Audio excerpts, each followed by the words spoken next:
Boa noite, irmãos. Que a paz do Senhor esteja conosco.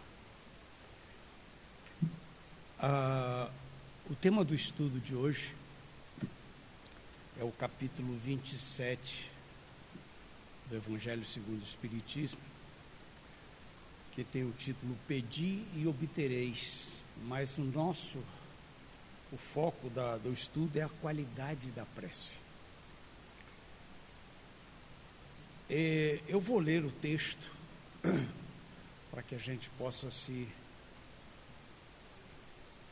aprofundar um pouco mais nele, porque inclusive tem algumas percepções bem pessoais que eu vou citar aqui e depois continuamos com o estudo naturalmente.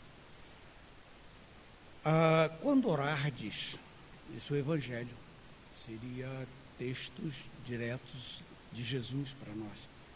Não vos assemelheis aos hipócritas que afetadamente oram de pé nas sinagogas e nos cantos das ruas para serem vistos pelos homens. Digo-vos em verdade que eles já receberam sua recompensa. Quando quiserdes orar, entrai para o vosso quarto e, fechada a porta, orai a vosso Pai em secreto. E vosso Pai, que vê o que se passa em secreto, vos dará a recompensa. Não cuideis de pedir muito nas vossas preces, como fazem os pagãos, os quais imaginam que pela multiplicidade das palavras é que serão atendidos. Não vos torneis semelhantes a eles, porque vosso Pai sabe do que é que tendes necessidade antes que lhe o peçais. Quem escreveu isso foi São Mateus, capítulo 6, versículos 5 a 8.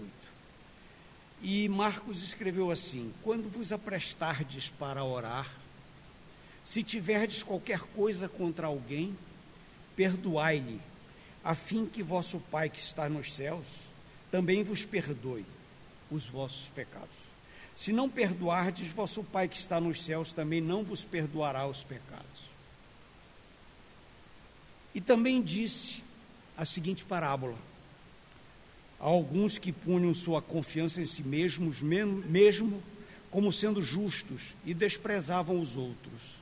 E Jesus contou: 2 homens subiram ao templo para orar. Um era fariseu, publicano era o outro.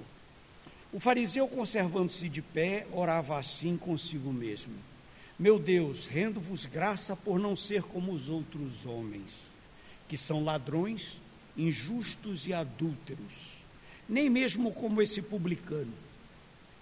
Jejuo 2 vezes por semana, dou o dízimo de tudo o que possuo.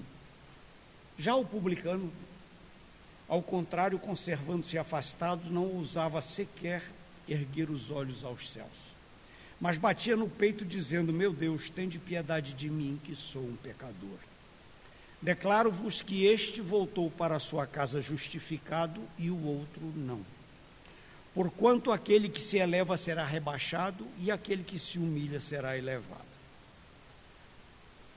Nós ouvimos as palavras lidas pelo nosso irmão Giovanni, que fala claramente sobre parte desse assunto que nós estamos estudando agora. E uma coisa que eu tenho, que é muito pessoal, é minha, ao ler muito sobre esse mundo, é meio exótico. Na realidade eu não leio tanto. Mas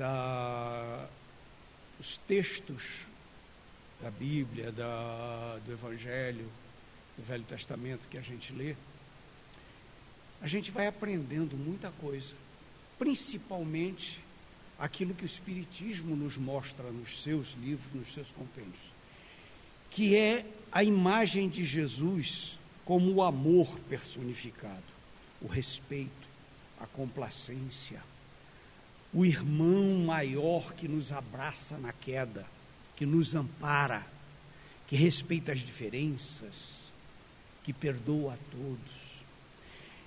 E nós temos que mensurar uma coisa: os livros foram escritos anos depois da morte de Jesus, da sua crucificação, e escritos por homens que viviam aquela época. que faziam parte daquela sociedade e eram humanos e falhos como nós. Se nós ainda somos hoje, imagina 2000 anos atrás. Nós não evoluímos tanto. Então, quando eles colocam alguns termos, como se Jesus os houvesse dito, eu ponho um pé atrás, eu tenho uma reserva. Não sou o dono da verdade, ele pode até ter dito. Mas quando ele faz um exemplo em que um grupo social denigre o outro, chamando de ladrão, adúltero, aquela coisa, não me soa como as palavras de Jesus. Nem para servir de exemplo, eu acho, ele daria esse termo às coisas. Então, quando a gente lê termos desta forma, nós temos que lembrar que existia animosidade entre os grupos sociais da época. E que mesmo aqueles que escreveram livros, sendo seguidores do Cristo, ainda estavam engatinhando muito. Nós mal tiramos o joelho da terra, eles ainda estavam com os joelhos apregados à terra, no aprendizado daquele amor magnífico que Jesus veio nos ensinar.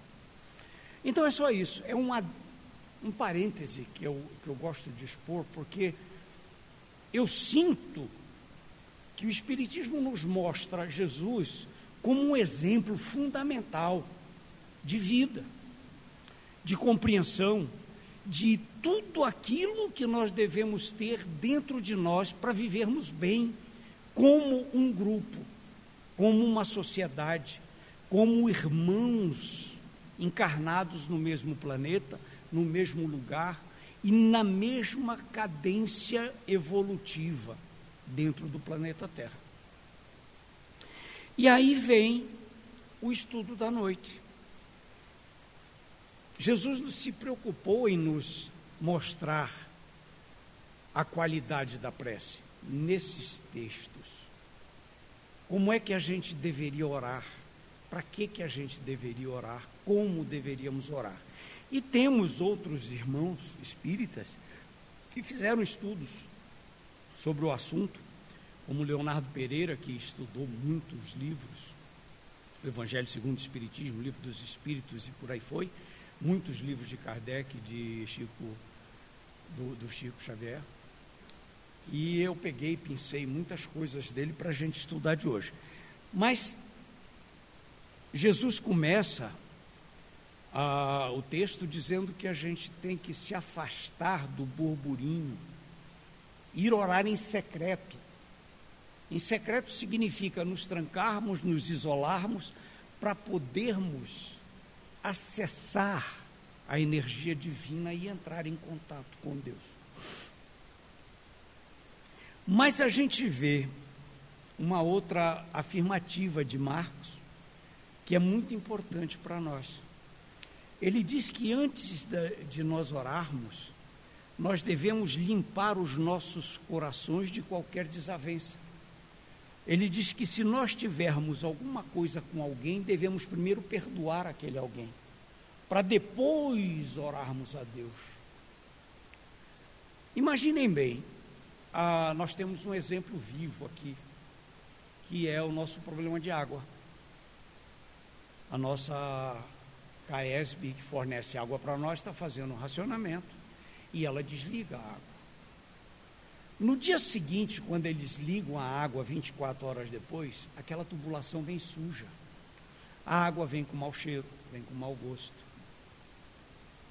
E a gente não usa. Muitos de nós deixa fechado a torneira, quem tem ainda um reservatório.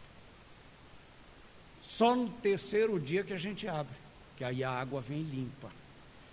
Nós não bebemos aquela água porque ela está suja. O cano está sujo de resíduos que foram acumulados ali. Nós somos o cano. A energia que flui em nós é a água. Como é que eu posso jogar água em direção a Deus se ela está suja? Se eu estou sujo, eu não tenho condições de fazer uma oração. Eu posso estar me arrependendo de erros cometidos e fazer uma oração pedindo perdão. Ótimo, excelente, essa é monumental. Mas eu não tenho condições de pedir alguma coisa. Como é que eu vou pedir se eu estou com as mãos sujas? Eu não mereço. Ah, mas se eu pedir, Deus me dá? Também depende do pedido. Por quê? Porque Deus conhece todas as nossas necessidades. É como Ele diz, Ele sabe o que a gente quer. Ele sabe o que a gente precisa. Ele sabe o que nós somos, o que nós fomos. Ele tem todo o nosso dossiê de vida. Então, para que eu vou rezar? Vou ficar caladinho, Deus já sabe, eu não preciso fazer nada. Não. A oração, ela é um caminho de ida e volta. Quando nós nos preparamos para orar, para fazer um ato de adoração a Deus, de demonstrar a Ele o respeito que nós temos por Ele ser nosso Pai, nós entramos num processo de sintonia energética muito forte, que faz com que a nossa ligação a Ele seja real. E quando eu me comunico com Deus, eu estou recebendo essa energia. Eu sei que as regras, as leis de Deus são imutáveis. Elas não vão mudar porque eu estou pedindo para Ele para me livrar de alguma coisa. Não. Mas eu vou ganhar energia, eu vou ganhar sabedoria, eu vou ganhar compreensão para entender aquilo que acontece comigo e eu continuar minha caminhada neste planeta em que eu estou. Eu me fortaleço na energia divina, eu me preparo cada vez mais para carregar o fardo que me é, do qual eu sou dono. Eu não vou deixar de carregar o meu fardo. Deus não vai segurar na ponta do fardo para mim e dizer assim, vai que eu estou segurando para você. Não. Mas Ele vai me dar força.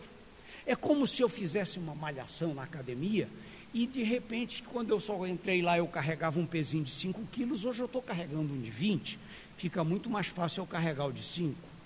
Então, Deus me dá esta condição, só que a força é a força do amor. É a força da moral elevada, é a força da compreensão de vida, é a força que me faz carregar tudo aquilo que eu produzi para mim, porque Deus nunca me provocou nada, eu provoquei tudo o que eu tenho. Se eu tenho sofrimento é porque eu provoquei em vidas passadas, eu errei, eu caminhei por caminhos que não deveria ter caminhado. Então nós não podemos dizer assim, porque Deus fez isso comigo, Ele não faz. Ele quer que nós carreguemos os nossos fardos alegres, entendendo o porquê e tendo pleno conhecimento que se eu assim o fizer, eu estarei melhorando cada vez mais a minha condição espiritual.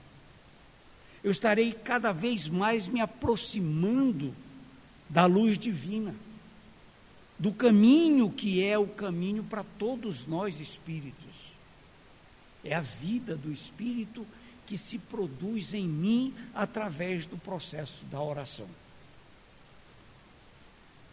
Esta ligação é essencial para que a oração funcione. Então, meus irmãos, a prece, ela pode realmente mudar o curso daquilo que nos acontece. Nós temos exemplos nos livros que se lê da bibliografia espírita, que exemplifica da seguinte forma. A pessoa, o espírito teve uma vida muito desregrada, desencarnou, e ele teria que voltar numa reencarnação com um problema sério de doença, um câncer na garganta, no nariz, em qualquer lugar assim. Mas ele começa um processo de entendimento de vida, através do relacionamento espiritual, através de orações, através de comportamentos. Ele muda o seu comportamento e melhora cada vez mais a sua estrutura espiritual, psíquica e física. A doença está nele? Está. Está pronta para disparar? Está. Só que como ele vai cada vez mais se aprimorando na vida, vai havendo um retardo naquilo que dispararia uma doença com muito sofrimento. Porque ele está superando o sofrimento, ele está superando aquela doença com um tratamento exercido pela sua maneira de viver naquele instante. Ela pode vir só aparecer numa idade avançada só para que ele desencarne. Ele não vai se livrar daquela doença, daquele germe que está ali embutido no perispírito dele para ser colocado no seu corpo físico. Mas ele tem cada vez mais condições de superar. Aquilo ele deveria acontecer com 15, 18 anos, 20 anos, 30 anos, acontece com 70, 90, 95. Então é como se você pegasse aquela sujeira que está no cano, antes de fazer qualquer coisa em relação à sua ligação divina, aprender como fazer e limpar o cano. Passar um arame com uma bola de tecido, com detergente especial, tira e ali vem água limpa.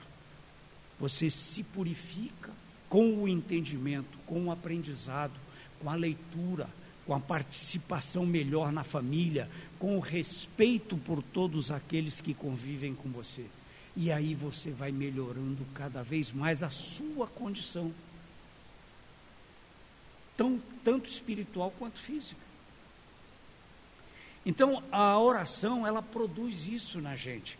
Ela nos desenvolve esse processo de ligação, de ida e volta.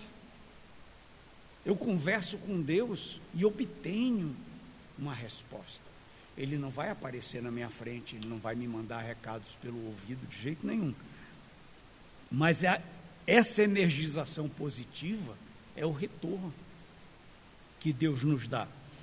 Então, o fato de orar verdadeiramente, de seguir aquele preceito de que a oração é um recolhimento para encontrar a Deus, fortalece.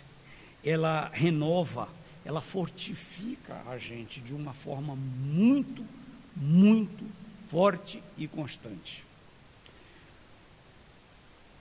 Esse ato, o primeiro que nós estamos falando, que é de adoração a Deus, que a oração a gente pode até ter uma divisão dela. Essa parte de adoração a Deus também nos coloca em comunicação com a espiritualidade superior. Porque está tudo ligado com a nossa energia vital. E quando nós fluímos dentro dessa energia, nossa união com os nossos mentores, com os espíritos superiores, também é uma real.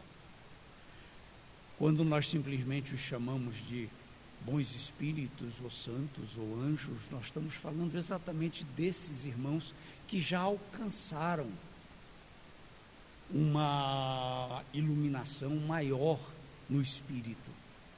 E muitos deles já não têm uma roupagem física como a nossa, porque não precisam. Eles estão na vida do espírito com a luz necessária ao seu desenvolvimento cada vez maior.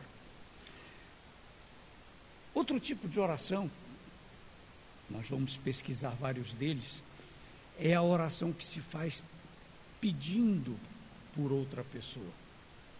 Por um filho, uma filha, um pai, uma mãe, um avô. A gente pede por alguém que a gente sabe que está em dificuldades e a gente pede a Deus. Fazemos muito isso, mãe, pai e avó. Então, principalmente mãe e avó, são os elos de ligação maiores que a família tem, porque elas refletem exatamente o sentimento que Maria teve quando viu seu filho sofrendo. Então, o pedido, ele tem que saber, você tem que saber o que pedir. Mas eu posso pedir que ele ganhe alguma coisa, que ele melhore no emprego? Claro que pode. E pode surtir efeito? Claro que surte. Você não está conversando com Deus? Não está conversando com os espíritos superiores? Não está fazendo uma ponte de ligação entre eles e você? E você também não está se ligando àquela pessoa a quem você está dirigindo o pedido? Tá. Essa energia também vai a ele. E você consegue transmitir a energia dos espíritos para aquelas pessoas. E os espíritos fazem isso, ajudam, compreendem e participam, mas não vão mudar a essência da vida daquela pessoa, porque ele também tem seus caminhos, ele tem que percorrer, mas eles podem facilitar o entendimento daquela pessoa, ajudar a retirar energias negativas que possam estar forçando situações precárias naquele irmão por quem nós estamos pedindo. E é muito importante que a gente perceba que existem respostas. A oração nunca fica sem resposta. Nem sempre é aquilo que a gente espera. A gente sempre espera um pouco mais, faz parte da nossa natureza. Mas nós temos sempre um feedback, nós temos sempre uma resposta. E aí é que entra o nosso entendimento, o que nós vamos aprendendo com as leituras, com a convivência, com a participação. Você sente que a pessoa mudou de alguma forma. Mudou tudo? Não mudou tudo, mas mudou um pouquinho. A gente já sabe que houve uma mudança. Você percebe. Aquele que orou e pediu por aquela pessoa sente que ela mudou. Um outro tipo de oração, que também é dentro do estudo do nosso irmão, é de agradecimento ou de reconhecimento. O agradecer deveria ser uma constante na nossa vida. Porque nós temos que agradecer tudo o que nós temos, tudo o que nós somos. E tudo o que nós aprendemos desde que reencarnamos nesse planeta. A oportunidade que nos foi dada por Deus de estarmos aqui no planeta Terra, nesse momento de transição, mas ao mesmo tempo, nesse momento em que um processo evolutivo está se solidificando, determinando um paradigma onde você vai passar para uma outra fase do planeta, é um bem enorme para todos nós. Nós estamos vivenciando a mudança de uma das casas divinas. Uma casa divina que veio num processo evolutivo de bilhões de anos, e nós temos a felicidade de estarmos participando de um desses processos evolutivos, de tudo isso que acontece em nossa volta, das grandes transformações, existem sofrimentos, a gente pensa que o mundo está acabando, que a violência está cada vez maior, mas não é isso. Na realidade, a quantidade de seres encarnados e desencarnados que estão em volta do nosso planeta ou sobre ele é muito grande. E hoje, com o advento da tecnologia, a velocidade da informação ainda é maior. E ela existe em qualquer recanto do planeta. Então, se alguém for atacado lá nos confins de um monte, de uma montanha no Tibete, onde seja, em menos de 6 horas nós estamos sabendo, porque ele tem um celular e ele publica na internet. Há pouco mais de 50 anos atrás nós não teríamos, nem saberíamos o que estaria acontecendo, porque só tínhamos notícias das capitais e algumas coisas mais importantes que aconteciam no mundo. Hoje, nós sabemos até se uma unha encravada em alguém machucou. Porque ele publica, ele tira uma foto do dedão e publica, estou com uma unha encravada, e todo mundo fica sabendo. Isso aí é uma comparação bem rústica do que nós estamos falando. Com isso, nós sentimos, às vezes, que o mal está muito grande no planeta. Mas nós esquecemos de medir a quantidade de espíritos reencarnados que estão no planeta e que estavam há 50, 60 ou 70 anos atrás. Nós estamos dobrando a população do mundo a cada 20, 30 anos, praticamente.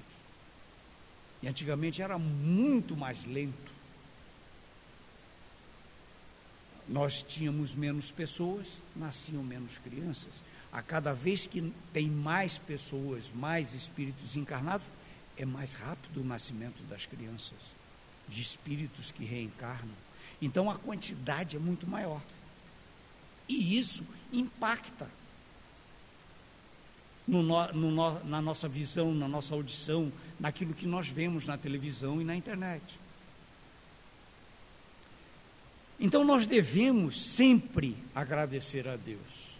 Dormiu bem à noite, dormiu mal, não importa.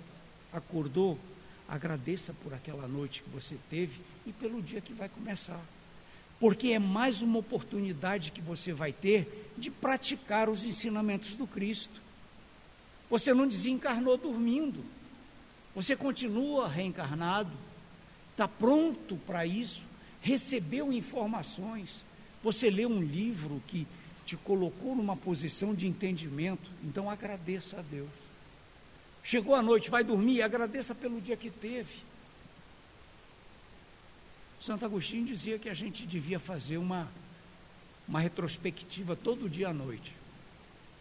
Vou deitar para dormir, encostou a cabeça no travesseiro, o que é que eu fiz? Eu acordei, fiz isso, fiz aquilo, papapá, e relembrar tudo aquilo que fez, de bom e de mal.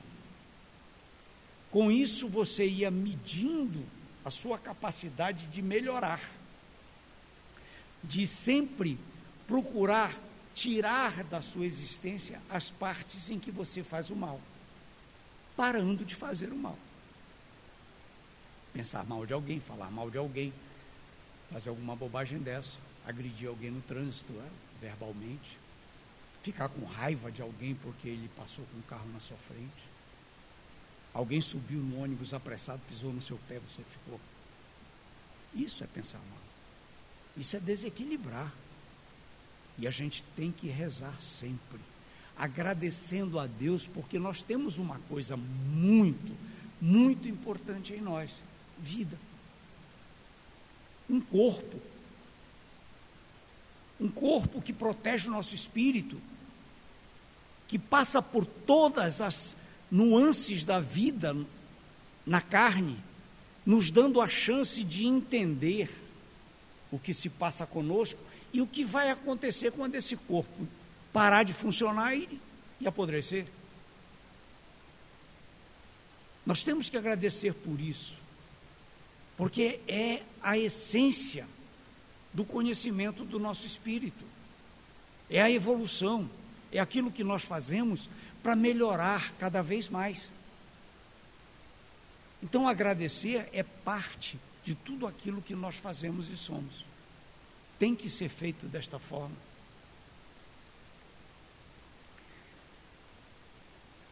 Nós podemos também rezar como fazendo louvor a Deus. A prece de louvor a Deus, de gratificação, de glorificação, ela é muito interessante, porque por tudo isso que a gente viu, por tudo isso que nós falamos aqui, nós esquecemos de uma coisa muito importante, e já foi falado aqui uma vez. Nós esquecemos de agradecer a Deus pelo planeta, porque nós temos, pela natureza que está à nossa volta, tanto a natureza na posição macro, quanto na posição micro. Porque se nós pegarmos um grão de areia, um grão de poeira, colocarmos no microscópio e começarmos a aumentar o tamanho dele, nós vamos encontrar um universo lá dentro. Um universo igual a esse que a gente olha para o céu e vê, só que num tamanho microscópico. Então, o que emana de Deus para nós é enorme, e nós não reparamos. Não vamos longe. Aqui em Brasília, nós moramos aqui em Brasília, e hoje estamos sofrendo com seca, temperatura alta, secura lá embaixo, estas coisas todas.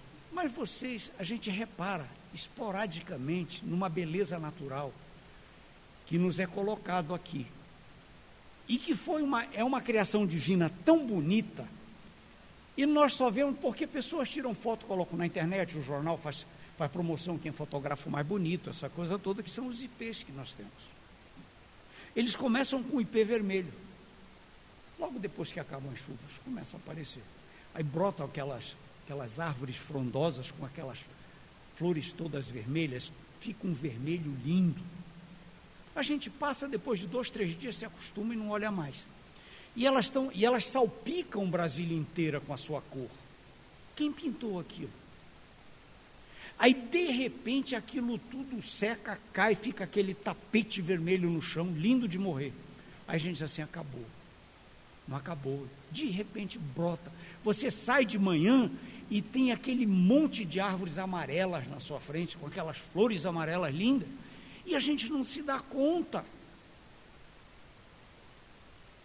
Aí murcham as amarelas, vêm as roxas, e depois vem as brancas, depois as roxas.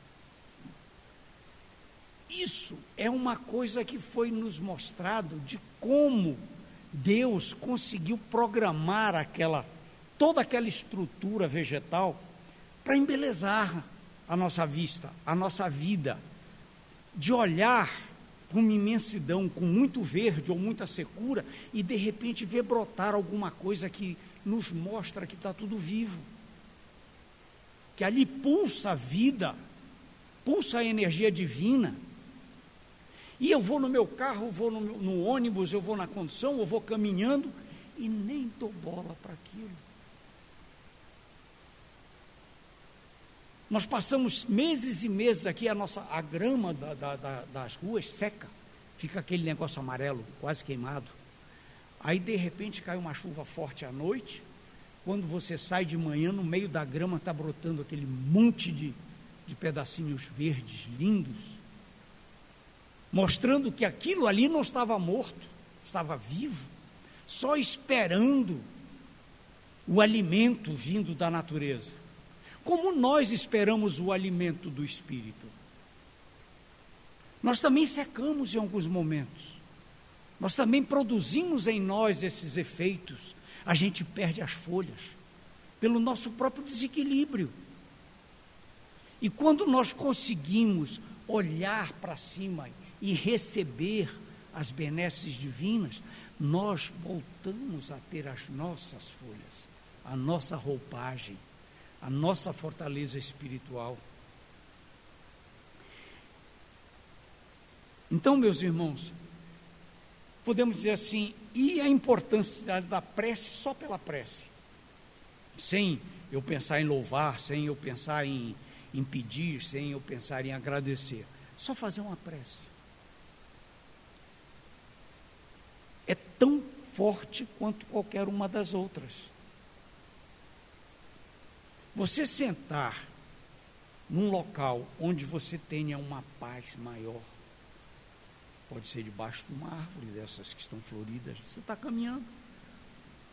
está caminhando sozinho, você está indo para o seu trabalho, atravessando uma rua, passa rápido para não ser atropelado, porque os nossos carros são às vezes eles estão muito dispersivos, mas atravessou, botou o pé na calçada, você pode perfeitamente fazer uma oração. Você não precisa se trancar no seu quarto. O que Jesus quis dizer ali é que a gente tem que se recolher para poder fazer uma oração bem feita. Eu não posso fazer uma oração no meio de uma conversa com outras pessoas. Eu não posso fazer uma oração num local muito barulhento, eu não vou conseguir me concentrar, minha cabeça não vai funcionar. E a oração requer isso, requer uma introspecção, requer que a gente tenha conhecimento da gente mesmo, do quanto nós somos pequenininhos e do quanto nós precisamos da ajuda dos Espíritos e principalmente da ajuda divina. O Espiritismo nos mostra isso constantemente. Os espíritos bondosos vêm, nos informam, nos ajudam, oram conosco, nos dizem o que está acontecendo. Então, o poder da prece está no nosso pensamento, está naquilo que a gente é, a nossa essência, que é o nosso pensamento. Então, se eu não estiver com o pensamento equilibrado, eu não tenho como fazer uma boa prece. Eu tenho que equilibrar meu pensamento. E uma coisa muito importante, nós somos todos humanos. O nosso pensamento, ele não gosta de ficar quieto num patamar só. O nosso pensamento ainda oscila muito. Nós estamos pensando na coisa certa, de repente pensamos na coisa errada. De repente a gente está para baixo, de repente está depressivo. E isso funciona a cada segundo. Nós não temos condições de ficar mais que 2, 3 minutos com o pensamento focado em alguma coisa. Então, se eu me estender numa prece muito grande, com palavreados muito rebuscados, eu vou começar a falar coisas que eu li, mas que eu não estou sentindo. Então, preces mais concisas, menores, que fazem com que eu sinta naquele momento aquilo que eu estou fazendo, são muito mais fortes do que preces belíssimas, cheias de floreado ou cheias de coisa, que levam 3, 4, 5, 10 minutos. Eu me lembro quando eu estava preparando o trabalho, eu me lembrei que eu estudei num colégio marista, há muitos anos atrás, óbvio, né? Eu não tenho mais nem... memória da escola eu tenho, eu sei onde é, essa coisa toda. E nós tínhamos todo dia, de segunda a sexta-feira, a aula do meio da manhã. Era aula de religião, era obrigatória. E nós tínhamos, antes da aula, que rezar o terço. O melhor aluno de religião puxava o terço, o resto da turma respondia. Se não me falha a memória, eram 50 Ave Marias, 5 Padre Nosso, uma Salve Rainha, tinha uma sequência, né? Aí começava aquela acelerada, parecia um bando de gente correndo para ganhar a maratona, porque ninguém queria fazer mais nada, só queria, e o cara disparava, Ave Maria cheia de graça, aí a turma respondia junto, Santa Maria Mãe de Deus, e em 10, 15 minutos nós rezávamos 50 Ave Maria. Tinha algum valor aquilo? Pensando bem, não significava nada, nós estávamos fazendo barulho, e era a escola inteira. Nem como eco para para dizer que era um mantra, não servia. Porque nenhum de nós pensava naquilo que estava dizendo. A nossa preocupação era acabar com o terço, porque era em pé, todo mundo queria sentar, e ficava aquele bando de jovem, 12, 13, 14 anos, rezando o terço. É meio complicada a coisa. Então, por exemplo, o Espiritismo diz que a gente não deve ficar orando, fazendo orações dessas decoradas que a gente faz muito. Mas tem orações como o Pai Nosso, Ave Maria, que são orações tão bonitas que tem que ser feita de forma em que nós compreendamos aquilo que estamos dizendo. Quando eu começo, Pai Nosso que estás nos céus, eu tenho que elevar o meu pensamento aos céus, ao Pai. Quando eu digo Ave Maria, cheia de graça, o Senhor é contigo, eu estou pedindo a minha união à Mãe de Jesus, para que ela se aproxime de mim, abra seus braços e me abrace. Então, são orações essenciais para que a gente vá aprendendo a fazer. Ele diz que orações, o próprio Espiritismo diz isso nos livros em que a gente estuda, não devem ultrapassar esse tempo, 2 minutos no máximo. Porque o fluir do nosso pensamento é muito rápido e nós perdemos a concentração. E a oração precisa de uma concentração, para que eu sinta, eu transmita e transforme o meu corpo numa fonte de energia. que vai transitar em mim, vai transportar para dentro de todo o meu ser, físico e espiritual, a energia que eu estou pedindo a Deus. É isso que nos fortalece, é isso que aumenta cada vez mais a força da oração.